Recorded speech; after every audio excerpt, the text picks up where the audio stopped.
What's up mga techies? Ngayon tuturuan ko kayo kung paano mag-connect ng tabo sa inyong smartphones.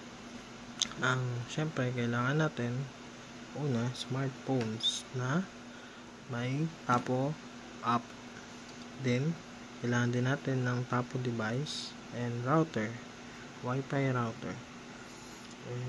Ngayon nakapag-install na ako ng tapo. And yun, tinuro ko sa inyo sa unang video kung paano gumawa ng account. Ngayon, tuturuan ko kayo kung paano mag-setup. Okay.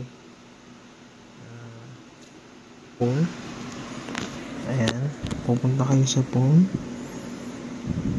Okay. Ito yung makikita nyo, yung login page after. Then, pupunta lang kayo sa settings para i-connect yung phone nyo sa wifi ni tapo. Ngayon pupunta tayo ng wifi connection. Okay. Nga pala, dapat umiilaw na ng red and green, nagbi-blinking siya sa ating camera upon unboxing and na power up na natin yung tapo. Mag-blink na siya ng red and green. So yan, check lang natin yung wifi. Yan, so ito siya, tapo cam. Select lang natin. Then okay lang yan kahit makita nyo yung connected without internet, basta connected tayo sa tapo natin. Okay, then open lang natin yung tapo cam. Yan, tapos sa upper right yan may plus button. And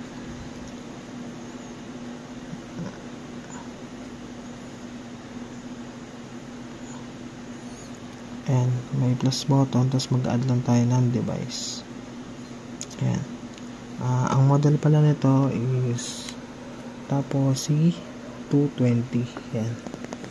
Tapos indoor camera siya. So select natin indoor, then select natin yung mismong model ng camera.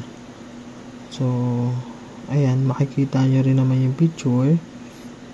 Ayan, 220. Then makikita nyo yung picture. Ayan, may black siya sa ilalim. Ayan, ito may black siya sa ilalim. Ayan. So pag tama na yung model na select natin, ayan, tatanungin kanya kung umiilaw na ba yung LED na blinking red and green tulad nito. Then after nyan, in-next mo lang. Ayan, tapos may instances na kailangan mo i-enable yung location. So alam mo lang, open settings, then natin i-on yung location. Ayan.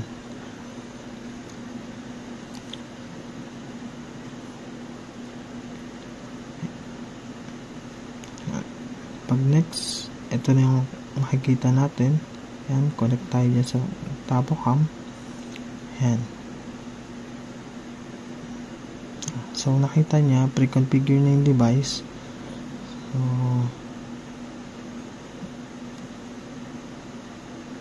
keep lang natin.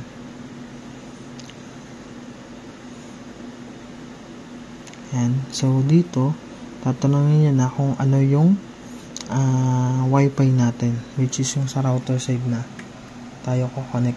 So ito yung sa router side natin. Ayan.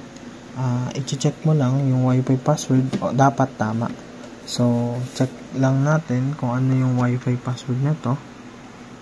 Ayan, 13135461. So kailangan tama yung password natin. So 13135461. Ayan, simple lang. The next, ayan, tatanungin kanya kung tama ba yung credential. Next mo lang ulit. Ayan. Tapos connecting na tayo sa network natin, which is yung router. Ayan.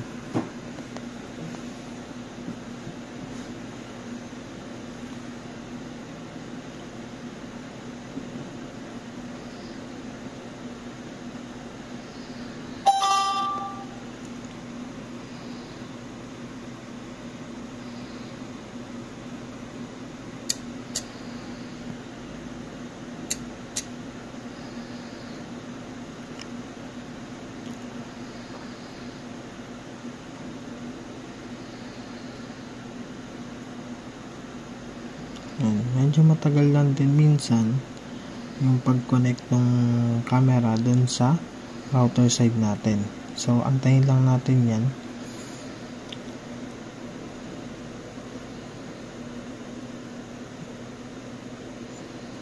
Ayan, nag-prepare na siya.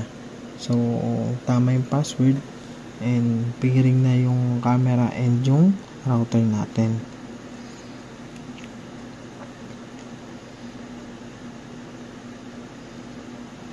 Ayan.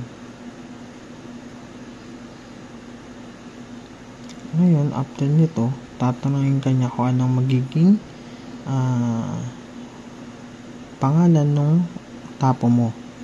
For example, ito yung pwede mong ipangalan sa kanya, yung mga lugar na pwede mong i-deploy like sala, kwarto, and so on and so forth. Ayan.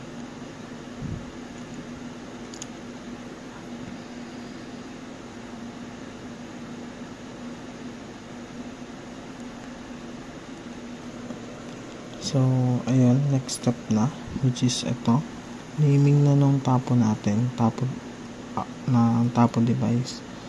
Example, gusto ko siyang ilagay sa sala.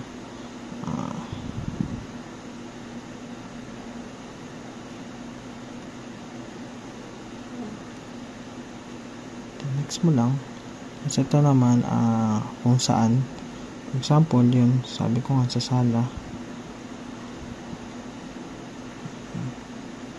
So, nag-customize ako kasi meron siyang mga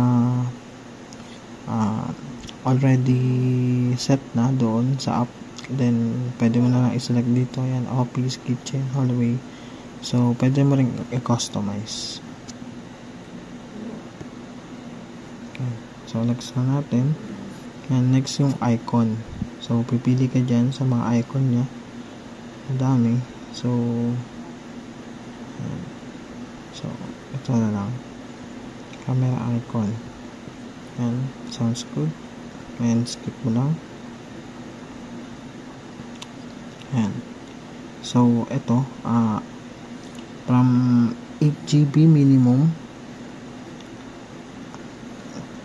to 512 gigabyte ng SD card. Yung pwede natin makonect sa kanya. And yun, yung ilaw niya din pala is nag-green na yung LED. So ito yung status kung saan connected na yung device natin sa ating router. So nagpalit na rin yung natin device natin ng wifi doon natin sa mismong router natin. So cut-it mo lang to. Yan, pwede mo tong i-edit mamaya. Yan, so ito na siya.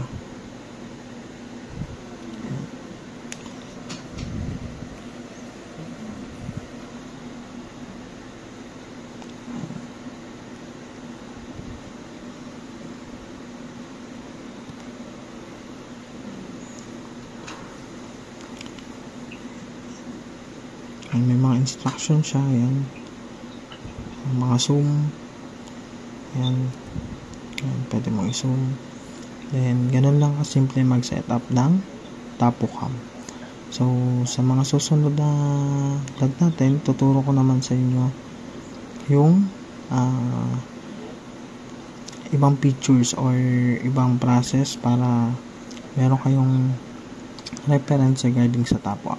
So, yun lang. Salamat mga ka-techies.